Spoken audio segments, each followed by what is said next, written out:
తర్వాత 54:5 యెషయా గ్రంథం 54:5.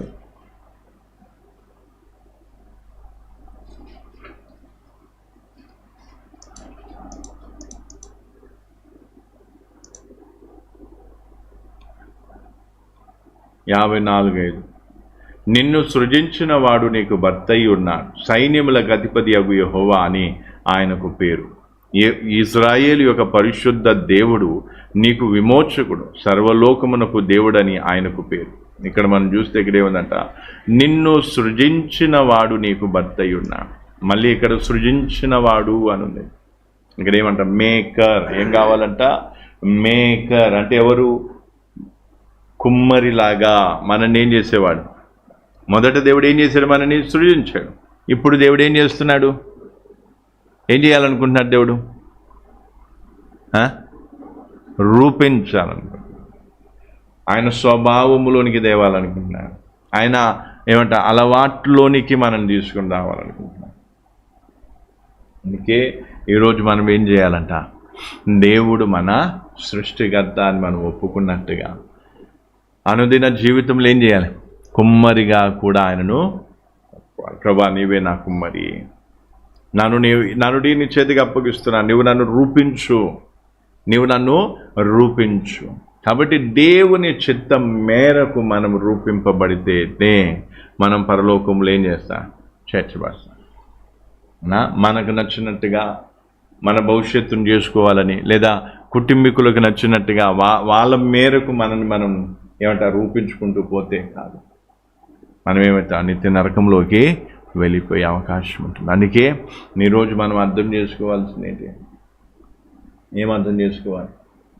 దేవుని పని చేయడానికి కానీ, దేవుని చేతులు రూపింపబడటానికి కానీ మనుషులు ఏం చేయరు? సహకరించరు. మనుషులు ఏం చేయరు? ఎందుకంటే మనుషుల్లో స్వార్థం ఉంటుంది. మనుషులు ఏమనుకుంటారు? నాకు అనుకూలంగా ఉంటే చాలు, వారి ద్వారా నాకు ఫైదా కావాలి, వారి ద్వారా నాకు లాభం కలగాలి, వారి ద్వారా నాకు రావాల్సిన లాభం ఉందో అది రావాలి, నాకు అనుకూలంగా ఉంటే చాలు. వాళ్ళకి అనుకూలంగా ఉన్నంత వరకు నీతో ఏంగా ప్రేమగా ఉంటారు, సన్నిహితంగా ఉంటారు, నిన్ను ఏం చేస్తారు? కలవరిస్తూ ఉంటారు. అని ఒకవేళ వారికి అనుకూలంగా లేకుండా, లేదు ప్రభా, నేను మనుషుల చేతిలో నేనేం కాదు, కీలు బొమ్మను కాను, మనుషుల మాటకు కాదు నీ మాటకే నేను ప్రాధాన్యతనిస్తూ, నీకే మొదటి స్థానాన్ని ఇస్తూ నీ చిత్తం మేరకు నేను రూపింపబడటానికి సమర్పించుకుంటాను అని మనం ఆ విధంగా సమర్పించుకుంటే అప్పుడు ఏమవుతుంది? మనుషులు ఎక్కడి నుంచి విరోధం వస్తుంది? మనుషులు ఏం చేస్తారు? వీళ్ళు ఏంటి, నేను అన్నట్టుగా వీళ్ళు చేయట్లేదు, నాకు అనుకూలంగా వీళ్ళు ఉండటం లేదు, కాబట్టి ఏం కావాలి? వెంటనే నెమ్మదిగా వాళ్ళు మనని ద్వేషించడం స్టార్ట్ చేస్తారు. ఏం చేస్తా? ద్వేషించడం స్టార్ట్ చేస్తారు. అందుకే ఈరోజు అర్థం చేసుకోవాల్సింది ఏంటి? ఏం చేసుకోవాలి? దేవుడు మనకు కుమ్మరి. ప్రభా నీవే నా కుమ్మరివి కాబట్టి ఇదిగో మట్టి ముద్దనైనా నన్ను నేను చేతికి సమర్పించుకుంటున్నాను. నువ్వు నన్ను ఏ విధంగా రూపించినా సరే నాకు సమ్మతే. నన్ను ఏ విధంగా నువ్వు చేయాలనుకుంటున్నావు చేయి. మోషే ఎప్పుడూ అనుకోలేదు అంత గొప్ప ప్రవక్త అవుతాడని, అన్ని లక్షల మందిని నడిపించే నాయకుడు అవుతాడని మోషే ఎప్పుడూ అనుకోలేదు. యోసేపు ఎప్పుడూ అనుకోలేదు నేను ప్రధానమంత్రిని అవుతానని. పౌలు కూడా ఎప్పుడూ అనుకోలేదు. పౌలు ఏమనుకున్నాడు? ఆయనకు తెలిసిన దాంట్లో ఈ యేసు ప్రభు మెస్సియా అనే విషయాన్ని తెలియగానే సమాజ మందిరంలో చెప్పడానికి పరిగెత్తాడు. తర్వాత అరేబియా ప్రాంతానికి వెళ్ళిపోయి దాదాపు 14 సంవత్సరాలు అక్కడే ఉండి రూపింపబడటానికి తమ్మును తాము అప్పగించుకున్నారు. 3.5 సంవత్సరాల దాకా శిష్యులు యేసు ప్రభుని వెంబడిస్తూ పోయారు. వాళ్ళు కూడా అనుకోలేదు దేవుడు అంత గొప్పగా వారిని వాడుకుంటాడని, అంత గొప్ప అపోస్తులుగా, అంత గొప్ప అభిషేకాన్ని ఇచ్చి అంత గొప్ప సేవ వారి ద్వారా తీసుకుంటాడని వాళ్ళు అనుకోలేదు. అలాగే ఈరోజు మనం కూడా విశ్వాస జీవితంలో కానీ, సేవపరంగా కానీ, అన్ని విషయాల్లో కూడా మనని మనం దేవునికి అప్పగించుకున్నాం అనుకో, దేవుడు ఏ కోణంలో దేవుడు మనం తీసుకెళ్తాడో మనకు తెలియదు. ఏ విధంగా దేవుడు మనల్ని వాడుకుంటాడో మనకు తెలియదు. ఆ పరిస్థితిని చూసినప్పుడు ఆశ్చర్యపోతాం. ఎందుకు ఆశ్చర్యపోతాం? ప్రభు నేను ఈ పరిస్థితికి వస్తానని నేను అనుకోలేదు, కానీ నీవే నన్ను తీసుకొచ్చు. అందుకే ఈరోజు ప్రతికూల పరిస్థితుల్లో కూడా ఎవరికి అప్పగించుకోవాలి? దేవునికి అప్పగించుకోవాలి. ఒకటి అన్న ప్రభు, నన్ను నిర్మించు, నన్ను నిర్మించిన వాడు నువ్వు, నా ఆత్మ ప్రాణ నా శరీరాన్ని నిర్మించావు, నాకు ప్రాణం పోసావు, నాకు ఆత్మనిచ్చావు. ఓకే, ఇప్పుడు అనుదిన జీవితంలో దేవుడు ఏం చేయాలి? నా జీవితాన్ని కట్టాలనుకుంటున్నాను, నా జీవితాన్ని, నా స్వభావాన్ని రూపించాలనుకుంటున్నాను, నా అలవాట్లను మార్చాలనుకుంటున్నాను. తన చిత్త ప్రకారంగా తన ప్రణాళిక చొప్పున నన్ను ఏం కావాలి? నడిపించాలనుకుంటున్నాను. ఈ విషయం మనం ఏం కావాలి? చక్కగా అర్థం చేసుకోవాలి. అందుకే ఈ విషయాలు మీరు దృష్టిలో పెట్టుకొని ప్రార్థన చేసుకొని ఏం కావాలి అంట? మేకర్ ఎవరు? నా ఒక కుమ్మరి, అంటే నన్ను దాన్ని రూపించే వాళ్ళు ఎవరు? దేవుడు. అందుకే మనం ఎవరి చేతికి అప్పగించుకోవద్దు, మనుషుల చేతిలోకి పోకుండా చూసుకోవాలి. దేవుడు బలవంతం చేయడు, బలవంతంగా లేదు నేను రూపిస్తాను రా అనేసి దేవుడు బలవంతంగా బెదిరించి భయపెట్టించి మనం ఏం చేయడు. కానీ మనం ఏం చేయాలి? పూర్తి సమర్పణతో దేవునికి అప్పగించుకోవాలి. ప్రభువా, నా భవిష్యత్తు నాకు తెలియదు. మొదట్లో నేను వయసులో ఉన్నప్పుడు నాకు ఎప్పుడు భవిష్యత్తును గురించిన చింత ఉండేది. అంటే నా భవిష్యత్తు ఏంటి, అసలు నేనేంటి, నా పరిస్థితి ఏంటి, ఈ రకమైన చింత నాకు ఉండేది. కానీ ఎప్పుడైతే నాకు కొంత వాక్యం అర్థమైందో, ఆ వాక్యం అర్థమైపోయినాక నేను అన్నాను, ప్రభు, నా భవిష్యత్తు నీ చేతిలో ఉంది. ఇంకా నా భవిష్యత్తు గురించి నేను ఆలోచించడం, చింతించడం నేను మానేస్తాను. దేవునికి ఏం చేసుకుని సమర్పణ చేసుకొని నా భవిష్యత్తు గురించిన చింతను వదిలేసుకున్నాను. అందుకే ఇప్పుడు నేను రేపు ఏమవుతానో తెలియదు, రేపు ఎలా ఉంటానో తెలియదు, దీనికంటే దైన్య స్థితికి వెళ్ళిపోతాను, లేదా ఇంకా ఘోరాది పరిస్థితి, ఏ పరిస్థితి అయినా సరే, ఎందుకంటే నా భవిష్యత్తు ఎవరి చేతిలో ఉంది. అని దేవుడు ఏ విధంగా పెట్టాలనుకుంటే ఆ విధంగా నన్ను పెట్టని అని దేవునికి సమర్పణ చేసుకున్నాను. అందుకే దేవుని ఏం కాదు, దేవునితో వాదించే మనస్తత్వం, దేవుని మీద సనిగే మనస్తత్వం అని మనకు ఉండకూడదు. అందుకే దేవుడు ఎప్పుడు కూడా నేను దేవుని ముందు సమర్పణ చేసుకుని, ప్రభు ఇది ఫలానా సమర్పణ చేసుకున్నప్పుడు దేవుడు ఏం చేస్తాడు? ఏదైనా పరిస్థితులు మారబోతున్నప్పుడు ముందుగా చెప్తాడు, దాని జీవితంలో పరిస్థితులు మారబోతున్నాయి, జాగ్రత్త, సిద్ధపడు అని దేవుడు సిద్ధపరుస్తూ ఉంటాడు. అంటే కొన్ని సందర్భాల్లో నేను ఎందుకు బలహీనమైపోయాను? ఎందుకంటే ఎంతగా ప్రార్థన, ఎంతగా వాక్యం నేను చేసినా కూడా తక్కువే. అంటే ఇంకా ఎంతగా నేను చేయాలి అంతగా చేయలేదు. కాబట్టి నేను చాలా కొన్ని సందర్భాలలో బలహీనమైపోయి నేను అటు ఇటు చెదిరిపోవడం అనేది జరిగింది. అందుకే ఈ రోజు నుంచి నేను ఈ విషయం నేను ఎందుకు చెప్తున్నానంటే, దేవుడు మనల్ని ఏం చేయాలనుకున్నాను? రూపించాలనుకున్నాను, మనని దిద్దాలనుకుంటున్నాను, మనని ఒక ఆకారంలోకి తేవాలనుకుంటున్నాను, మనని తన మహిమార్థంగా ఒక మంచి పాత్రగా చేయాలనుకుంటున్నాను, ఘనమైన పాత్రగా మనల్ని చేయాలనుకుంటున్నాను. అందుకే ఈ విషయాన్ని మీరు దృష్టిలో పెట్టుకొని ప్రార్థన చేయాలి. ఏమని ప్రార్థన చేయాలి? ప్రభువా, నేను నీ చేతిలో మంటిగా నేను ఉంటాను, నీవు నన్ను రూపించు. నా భవిష్యత్తు గురించిన చింత, అందుకే భవిష్యత్తు గురించిన చింత, నేనేమైతాను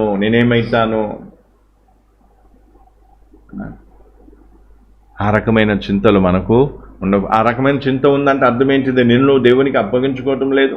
దేవునికి అప్పగించేసుకుంటే దేవుడు ఎటువంటి భవిష్యత్తు ఇచ్చినా, భవిష్యత్తులో నేను ఏ స్థితిలో ఉన్నా, ఏ స్థానంలో ఉన్నా నాకు సమ్మతే.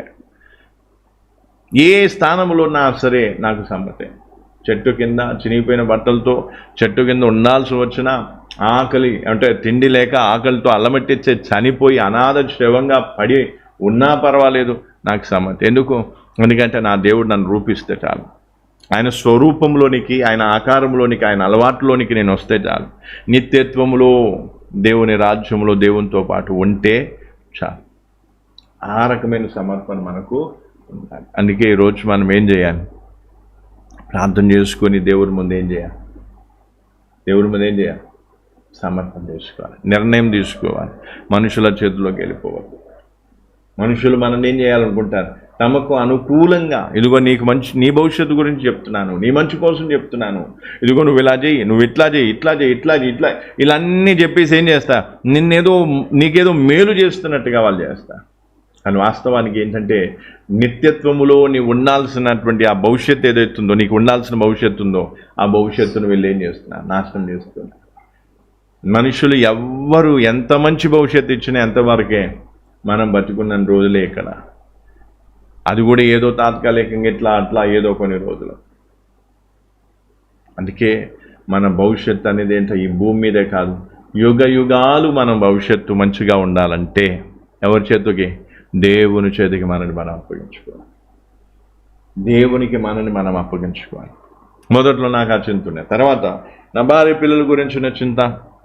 అయ్యా, నా పరిస్థితి, ఆర్థిక పరిస్థితి, మా కుటుంబ పరిస్థితి ఏ విధంగా ఉంది, నా పిల్లలకి నేను ఏమి భవిష్యత్తు ఇవ్వగలుగుతాను, లేదా నా భార్య పిల్లల్ని ఎలా చూసుకోగలుగుతాను, ఈ రకమైన చింతన. అలా కొన్ని రోజులు వేధించాను. అప్పుడు కూడా నేను ప్రార్థన చేసి దేవునికి ఏం చేసుకున్నా? అప్పగించుకున్నా. ప్రభు, నా భవిష్యత్తు, నా భార్య పిల్లల భవిష్యత్తు నీ చేతిలో ఉంది. ఎందుకంటే దేవుడు ఇచ్చినటువంటి భవిష్యత్తు కంటే శ్రేష్టమైన భవిష్యత్తు ఇంకేం లేదు. నేను నా పిల్లలకి ఎటువంటి భవిష్యత్తు ఇవ్వగలుగుతాను? మా అంటే మంచిగా అన్నం పెట్టగలను, నా ఏదో చిన్న శరీరపరంగా ఏమన్నా ఇవ్వగలుగుతాను. దాంతో ప్రయోజనం ఏముంది? బతుకున్న రోజులు ఉపయోగపడతాయేమో, తర్వాత ప్రయోజనం ఏముండదు. అందుకే నా పిల్లలకు భవిష్యత్తు కూడా దేవుడే చూపిస్తాడు. భార్య, పిల్లలు, నేను అందరూ కూడా ఎవరి చేతిలో ఉన్నా?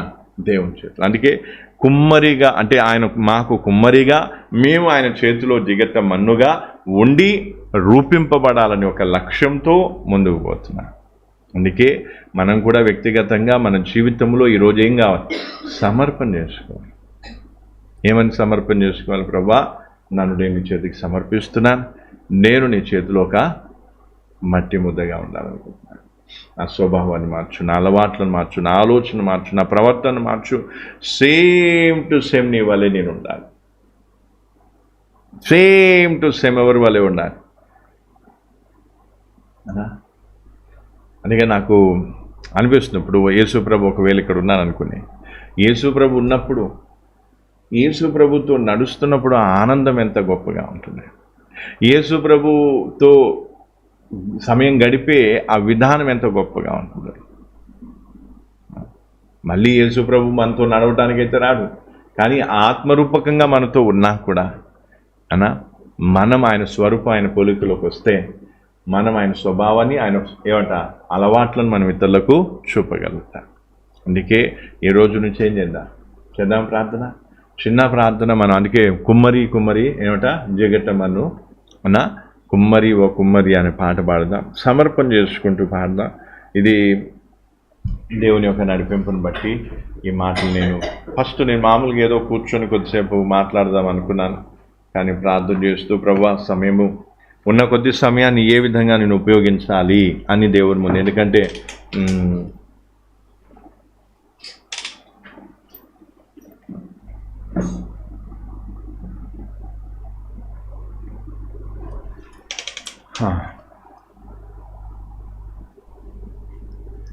ఎందుకంటే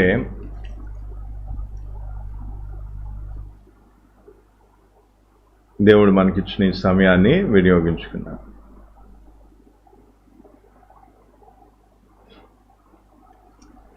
కుమ్మరి ఓ కుమ్మరి, జగతుత్పత్తిదారి, జిగట మన్నైనా నా వంక చల్లగా చూడుమయ్యా. జిగట మన్నైనా నా వంక చల్లగా చూడుమయ్యా. కుమ్మరి ఓ కుమ్మరి, జగతుత్పత్తిదారి, జిగట వంక చల్లగా చూడుమయ్యా. జిగట మన్నైనా నా వంక చల్లగా చూడుమయ్యా. పనికిరాని పాత్రయాన్ని త్రోసివేయకుమా. పనికిరాని పాత్రయాన్ని త్రోసివేయకుమా.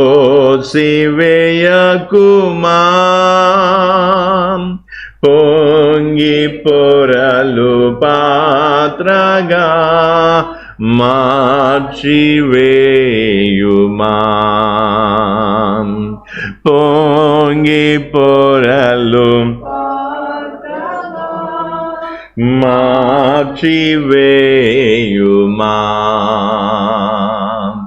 కుమ్మరి ఓ కుమ్మరి జగదుత్పత్తిదారి, జిగటమన్నైనా నా వంక చల్లగా చూడుమయ్యా. జిగటమన్నైనా నా వంక చల్లగా లేఖనమందలి పాత్రలు యేసుని స్తుతించెను. లేఖనమందలి పాత్రలు యేసుని స్తుతించెను. నన్ను అలాంటి పాత్రగా మార్చివేయుమా. నన్ను అలాంటి వేయుమా. కుమ్మరి ఓ కుమ్మరి జగదుత్పత్తిదారి, జిగటమన్నైనా నా వంక చల్లగా చూడుమయ్యా. జిగటమన్నైనా నా వంక చల్లగా చూడుమయ్యా. సారేపై నున్న మంటినయ్యా, సరి అయిన పాత్రగా. సారేపై నున్న మంటినయ్యా, సరి అయిన రూపించి కరుణించి నన్ను దిద్దుమా. ఆత్మతో నింపుమా. రూపించి కరుణించి నన్ను దిద్దుమా. ఆత్మతో నింపుమా. కుమ్మరి ఓ కుమ్మరి జగదుత్పత్తిదారి, జిగటమన్నైనా నా వంక చల్లగా చూడుమయ్యా. జిగటమన్నైనా నా వంక చల్లగా మయ్యా.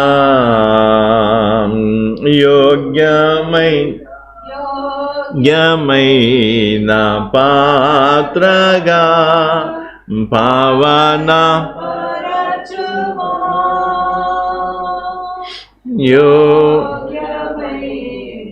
పాత్రగా పావన ఘనతకైన పాత్రగా మార్చివేయుమా.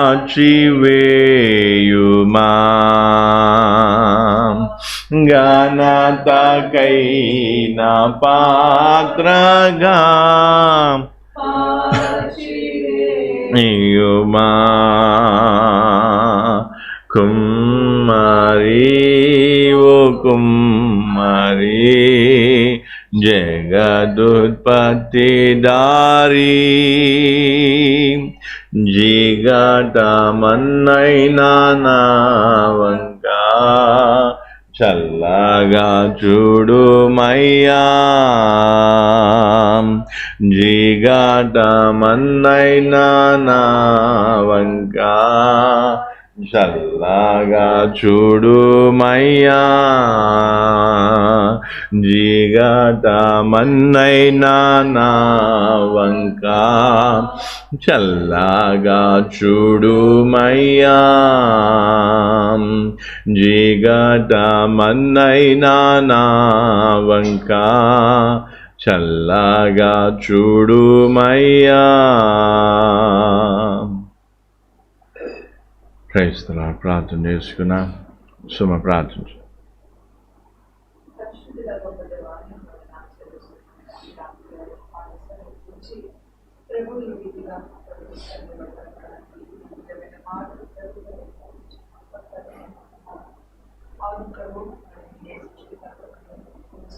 కాకుండా ప్రభు ప్రతిని సమర్పించుకునే సమర్పణ జీవితాన్ని నాకు అయా కుమ్మడిగా ఉంటుంది. అయా మమ్మల్ని ప్రభుత్వ మంటిగా ఉంది ప్రభు. అయా ప్రతిదీ తండ్రి రూపించుటకు తండ్రి మేము అయా మమ్మల్ని మేము సమర్పణ చేసుకోవడానికి సహాయం చేయండి. తండ్రి మట్టి ప్రభు కుమ్మడిలు వారితో వారించాలి ప్రభు. మరి సృష్టికర్తమైన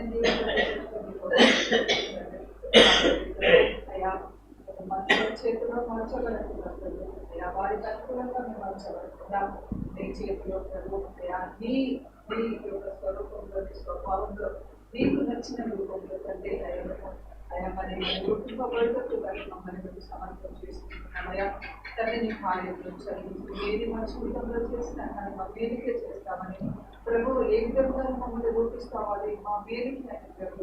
ఈ విషయాలను ఎరిగి తండ్రి మమ్మల్ని సమర్పించుకుంటున్నాం తండ్రి. ప్రకారంగా మమ్మల్ని రూపించి రాజ్యం కొరకు మమ్మల్ని సిద్ధపరచమని నేను మాటలు తండ్రి మా పరిశుభ్రత ప్రార్థిస్తున్నాం. అయా మా స్థితి కానీ మా పరిస్థితి మా సమస్తాన్ని ప్రకారంగా నీవే మమ్మల్ని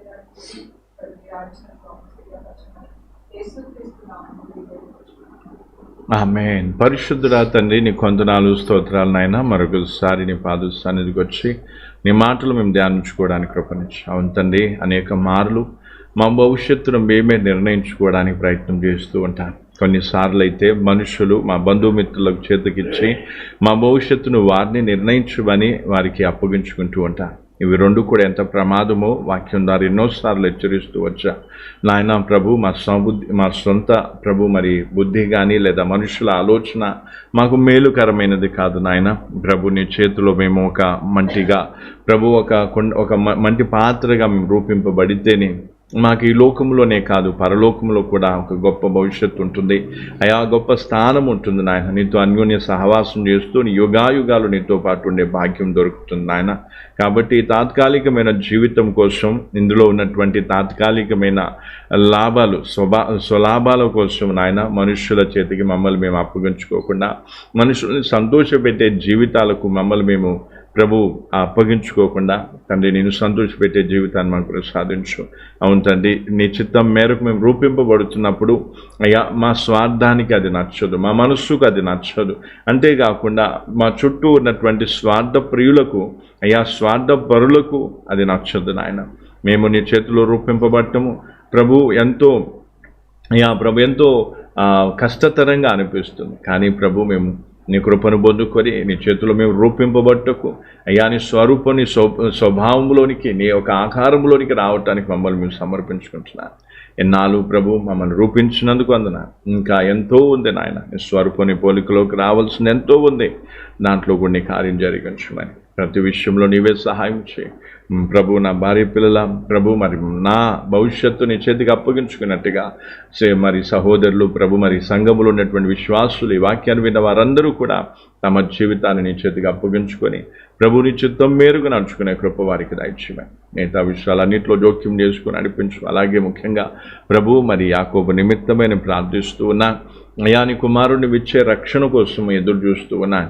పాప క్షమాపణ దయచేయి ఆయన. దురాత్మ శక్తుల నుంచి సంపూర్ణ విడుదల దయచేయి ప్రభు. మరి దుష్టుడు ఏ విధంగా పనిచేస్తూ ఉన్నాడు, ఎందుకు పనిచేస్తూ ఉన్నాడు, ఎందుకు ఇంకా విడిచిపెట్టకుండా ప్రభు ఒంటరిగా ఉన్నప్పుడు ఎందుకు పీడిస్తూ ఉన్నాడు, వీటన్నిటికీ జవాబులు ఉన్నాయి ప్రభు నువ్వు బయలుపరచమని దాసునిగా నేను ప్రాధేయపడుతూ ఉన్నాను.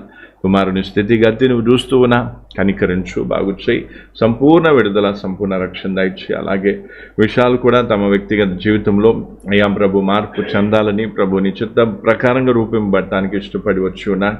తనను కూడా నీ చేతికి అప్పగిస్తూ ఉన్నాను. కార్యం జరిగించు నాయన.